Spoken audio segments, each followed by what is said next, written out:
जय जय जय।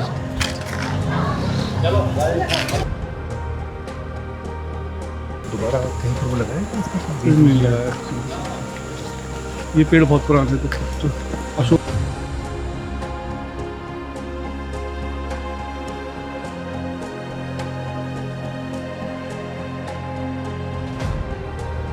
अच्छा, आज के टाइम में राजा महाराजा अपनी गढ़ी, अगर उनकी कोई छोटा सा पैलेस भी होता है, उसे मेंटेन नहीं करवा।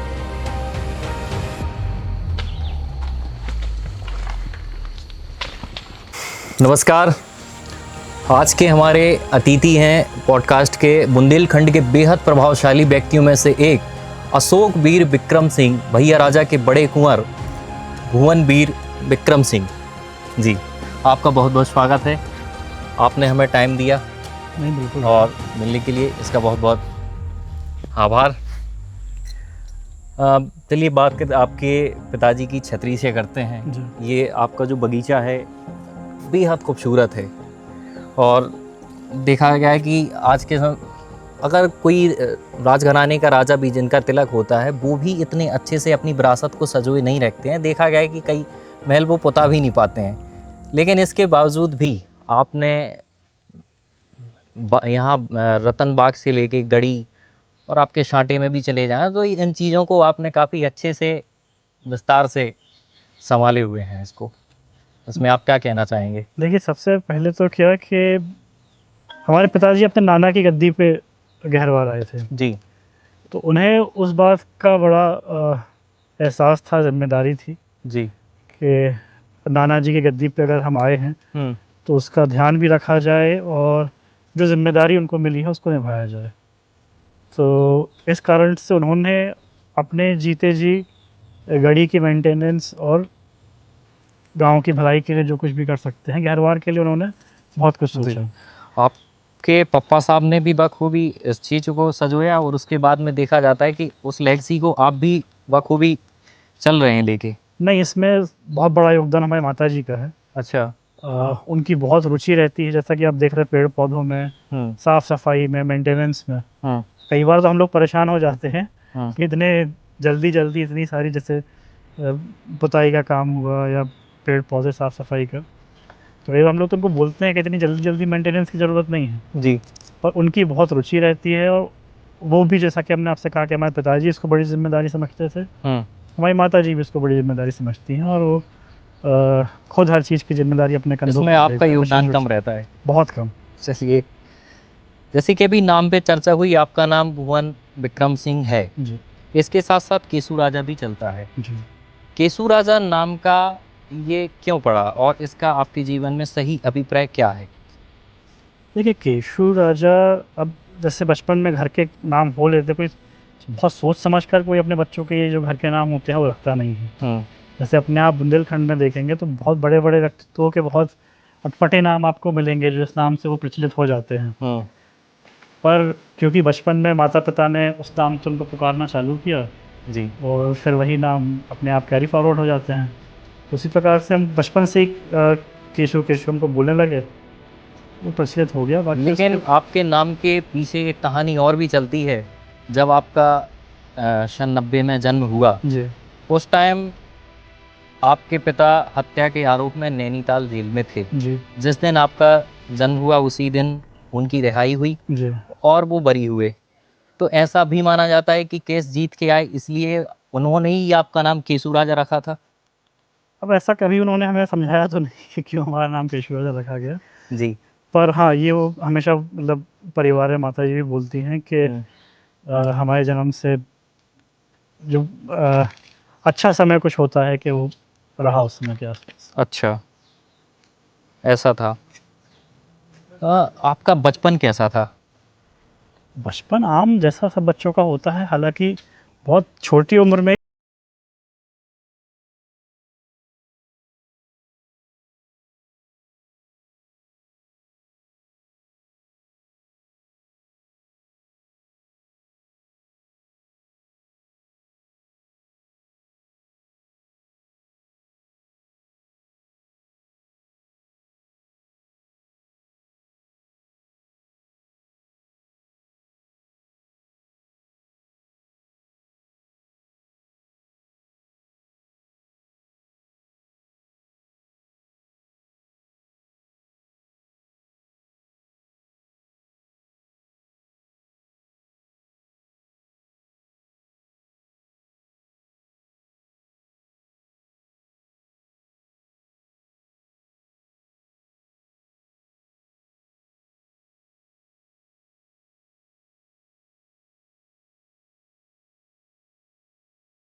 करेंगे। तो दो चीज़ें क्लियर थी कि या तो राजनीति में आना है और या फिर जो अधिकारी होते हैं जैसे पढ़ाई लिखाई करके उस लाइन में जाया जाए। बिल्कुल। थोड़ा सा अंतर ये था कि जब हम लोग बच्चे थे और पिताजी के सामने जब देखते थे तो लगता था कि राजनीति में आकर ही ज़्यादा काम आप कर सकते हैं। अब पिछले 15-20 सालों में जो बदलाव आया है उसमें ही समझ में आया है कि अब नेताओं के पावर कम हुए हैं, अधिकारियों के पावर बढ़े हैं। तो जैसे अधिकारियों के पास ज़्यादा डिसीजन मेकिंग पावर आ गए हैं, लेकिन ये निर्णय क्योंकि हमने पहले ही बचपन में तय कर लिया था कि राजनीति में ही आना है, तो इस कारण से आपके सामने नंबर से आपसे बात करूँ। चाहे वाले दाऊ साहब से बात करने में डर तो नहीं लगता? तुम लोगों को चॉकलेट खिलाते हैं रोज़ के किसी दिन? रोज़ जिस दिन आते तो रोज़ आना जाना रहता है कि कभी कैसा? गेट पता क्या रहा था। इस घर में सबसे अच्छा कौन है? सब जने? अच्छा, मम्मा साहब से बात होती है? तो चॉकलेट खिला देते हैं। स्कूल जाते हो? अभी आज भोपाल जाना तो डिमांड आ गई कि बल्ला लेता आइयो का। अच्छा, विकेट और बॉल का लिया दाऊ साहब तुम उन्होंने खिलाने? बहुत कशु है। तो आज कौन सी डिमांड है? आज बताओ। आज आपका पूरी मीडिया भी सुने, आपके लाने दाऊ साहब जरूर लाए हैं। का लाने थे? आओ जल्दी बताओ। का लाने? तो कौन के साइज की? ये मतलब ये बच्चों ने ये नहीं देखा कि अपना सूट चल रहा है, वो आप आए और बिल्कुल बिना झिझक के आपसे इनने एक डिमांड रख दी। गेट पर तक रात ना बताओ। ये गेट पे ही आपको कैप्चर कर लेते हैं। चलिए अच्छा है, आप लोगों के लिए चॉकलेट भी आएगी और किट भी आएगी। ठीक है, अब दाऊ साहब ने बोल दिया है, अब हम लोग अपना सूट कर लें। ठीक है, हम घंटा में आते हैं। इसका नाम जैसे अभी मैंने पढ़ा रतनगढ़ी गहरवार के नाम से, तो इसका नाम रतनगढ़ी कैसे रखा गया? वही जो हमने आपको कहानी बताई थी। क्या है इसका? कि हमारे नाना मतलब पिताजी के नाना जी की तरफ से ये गद्दी पापा ने इनहेरिट की थी जी। मतलब हमारे पिताजी के नाना जी दीवान थे बिजौर रियासत के जी। तो उनके माध्यम मतलब उनकी तरफ से उनके उत्तराधिकारी के रूप में आपके दादाजी आए थे इस गद्दी पे? नहीं, हमारे पिताजी। आपके पिताजी जी। मतलब पिताजी के नाना जी मतलब पिताजी की मतलब दादी की तरफ से। तो फिर उन्होंने ही रतनगढ़ी नाम रखा था? हाँ, मतलब नाना उनके पिताजी के नाना जी का नाम रतन सिंह जी था। अच्छा, पिताजी के नाना जी का नाम रतन सिंह था, इसीलिए उनने रतनगढ़ी रखा। ये देखा गया कि उस साइड का जो आपका हिस्सा है पीछे साइड का, तो वो कुछ पुराना नज़र आता है। इसका निर्माण ऐसा लगता है जैसे 50 साल। हाँ, मतलब असल में क्या था कि ये पुराने तो, हुए हों। जो आपके कमरे और झरोके दिख रहे हैं लगभग कम से कम एक कमरों के बराबर तो इतनी मोटी मोटी दीवारें हुआ करती थी पहले जी। तो दीवारों को तोड़ करके जैसे इस तरफ से जब ये रेल सामने से निकली थी छतरपुर वाली तो इस तरफ क्योंकि फ्रंट हमारा उस साइड था जी और रेल की तरफ कोई फ्रंट नहीं था। मतलब रेलवे ट्रैक जो है आपके जस्ट सामने से निकलती है, इसीलिए देखने के लिए बनाया। तो पिताजी ने इस तरफ का ये जो दीवार थी वो गिरवा के इस तरफ भी एक फ्रंट जैसा लुक दिया जी, ताकि क्योंकि कोई रेल से निकलेगा, पिताजी का नाम था तो लोग देखेंगे कि उनकी घड़ी है तो बोले इस साइड कुछ दिखेगा ही नहीं, दीवार दिखेगी केवल, इसलिए ये बनवाया। आपका जन्म एक ऐसे परिवार में हुआ जो क्षेत्र की राजनीति विरासत का शक्ति केंद्र था।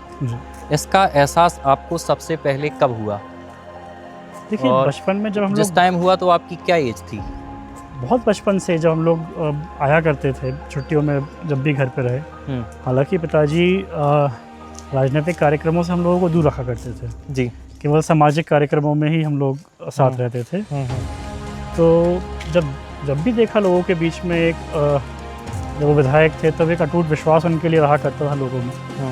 और वो कहानियाँ आज भी लोग हम लोगों को यही सुनाते हैं कि जो विश्वास उस समय पे उनको पिताजी के रहते हुए रहता था, किसी भी थाने में चले गए, किसी भी तहसील में चले गए, किसी भी सरकारी दफ्तर में चले गए, उनको विश्वास था कि कोई भी अधिकारी उनसे घूस नहीं मांग सकता। बिल्कुल। और अगर कभी किसी ने घूस मांगी तो यही बताते हैं कि हम बस इतना कहते थे दफ्तर में कि हम फिर राजा के पास जा रहे तो लोग वहीं हाथ पकड़ लेते थे अधिकारी कि तुम वहाँ मत जाओ, हाँ तुम तो बताओ क्या काम होना है, तो हम फ्री में अच्छा। कर देंगे। तो उनका एक शिकायत यही रहती है आज के नेताओं से कि अब ऐसा कोई नेता नहीं है जिस पे वो इतना विश्वास कर सकें कि इसका नाम लेंगे तो किसी भी सरकारी दफ्तर में काम हो जाएगा। आपके पिता की छवि एक बाहुबली नेता के तौर पे देखी जाती है बुंदेलखंड में। जी। बातों में ये भी सुनना आया है कि वो अपने विरोधियों के लिए अपनी गढ़ी के तालाब में मगरमच्छ भी पाले थे। इसकी कितनी सच्चाई है? देखिए, इसमें कोई सच्चाई नहीं है। जी। कहानी बनाने की एक बहुत आदत हमेशा से लेखकों के, पत्रकारों की हमेशा से रही है। हाँ, ये था कि पिताजी को लगभग हर प्रकार के जानवर पालने का शौक था। तो हिरण से लेके सांभर, मगर, सब कुछ उन्होंने एक समय पे पाले थे। ये किस टाइम की बात है जब उन्हें शौक था पालने का? 80 का दशक, 80 के दशक में वो पाला करते थे। लेकिन ये कहीं ना कहीं नियम के तो विरुद्ध था, क्योंकि जी, जी। 73 में फॉरेस्ट आई और ये प्रतिबंध हो गया कि ये तो आप नियम के किसी विरुद्ध भी था जानवर और को नहीं पाल सकते हैं। नियम के विरुद्ध तो था, कहीं ना कहीं नियम के विरुद्ध तो वो काम करते ही तो थे। कार्यवाही भी हुई। देखिए, नियम से वो अपने आप को बहुत ज़्यादा बाध्य नहीं मानते थे, जी। वो नैतिकता से अपने आप को ज़्यादा बाध्य मानते थे। और जैसे बचपन की हम लोगों की सुनी हुई बातें हैं, एक आध कार्यक्रम में उन्होंने यही बात बोली थी कि अगर यही हम 200-300 साल पहले पैदा हुए होते तो लोग बोलते कि बहुत न्यायप्रिय राजा है, पर क्योंकि इस ज़माने में हुए हैं तो लोग बोलते हैं कि बाहुबली है। आपने बोला कि वो बोलते बहुत न्यायप्रिय राजा हैं। मैंने ऐसा भी पढ़ा कि उनने विधानसभा में ये भी बोला कि आज की जनता को नेताओं की आवश्यकता नहीं, बाहुबलियों की आवश्यकता है, वो बाहुबली में हूँ। क्योंकि नेताओं की लोग बहुत कम सुनते हैं, आज के नेता बाहुबली की सुनते हैं, तो वो अपने आप को तो बाहुबली मानते थे। देखिए, ये वक्तव्य हमने तो कभी उनके मुँह से सुना नहीं, मतलब पहली बार ही हम सुन रहे हैं कि ऐसा कभी उन्होंने विधानसभा में कहा। बाकी हमारी जानकारी में नहीं है कि उन्होंने कभी कहा हो। वो अपने आप हमारी जानकारी में तो ये है कि एक पत्रकार ने उनसे पूछा था, हम भी थे समय पे, कि लोग आपको बाहुबली कहते हैं, तो उन्होंने अपना हाथ आगे रख दिया था कि छू के देखो। हाँ, मैंने सुना है। अब भाई किसी पत्रकार को आप ऐसे हाथ दे देंगे कि देखो बाहुबली है या नहीं, नहीं, तो मैं केवल इसके लिए बोल रहा हूँ कि ये वो खुद को ऐसा बाहुबली नहीं समझते थे अपने आप को। कहीं ना कहीं वो तो डर ही जाएगा। नहीं, नहीं, नहीं, देखिए, पत्रकारों, मतलब पत्रकार एक ऐसा व्यक्ति है जो हमको नहीं लगता है किसी से भी डरता है। और पत्रकारों की एक मर्यादा होती है, वो हर कोई समझता भी है और उस चीज़ की पालन भी करते हैं। कि ऐसा है जी, जी। आप कारों के काफ़ी शौकीन नज़र आ रहे हैं। आपके पास कार कलेक्शन में काफ़ी एक से बढ़ के एक कारें हैं। नहीं, असल में कारों का हमें बिल्कुल भी शौक नहीं है। जी। हमारे पिताजी को बहुत शौक था, इस कारण से आप जो देखेंगे विंटेज गाड़ियाँ जो हैं, उनको उनके शौक के कारण वो यहाँ पे हैं। और अब हमारे छोटे वाले भाई को बहुत कारों का शौक है। और हमारा तो इतना रहता है कि एक गाड़ी तो चले, बंद ना हो और थोड़ी आरामदायक हो। इसके अलावा कौन सा रंग होगा, कौन सी गाड़ी लेनी है, कब क्या करना है, वो सारे निर्णय छोटे वाले भाई का। ये मतलब बहुत काफ़ी पुरानी कारें हैं आपकी। जी, जी। और ये जो फोर्ड है, ये हाँ, ये पिताजी के जन्म के समय की है, 51 की है ये 1951। जी। अच्छा। मतलब दादाजी ने ली थी पिताजी के जन्म के समय। ये कार आपके, ये इसमें वन लिखा हुआ है, रतनगढ़ी वन, मतलब इसका कुछ वन का पर मतलब पहले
आपने बताया कि कार का भी मतलब जितना आपका शौक हुआ वो पिताजी के कहने पे हुआ, शूटिंग का भी, तो आपका कोई निजी शौक नहीं था, जो पिताजी ने बोला आपने वो किया, उनकी बात का ही कहीं ना कहीं निर्वाहन किया।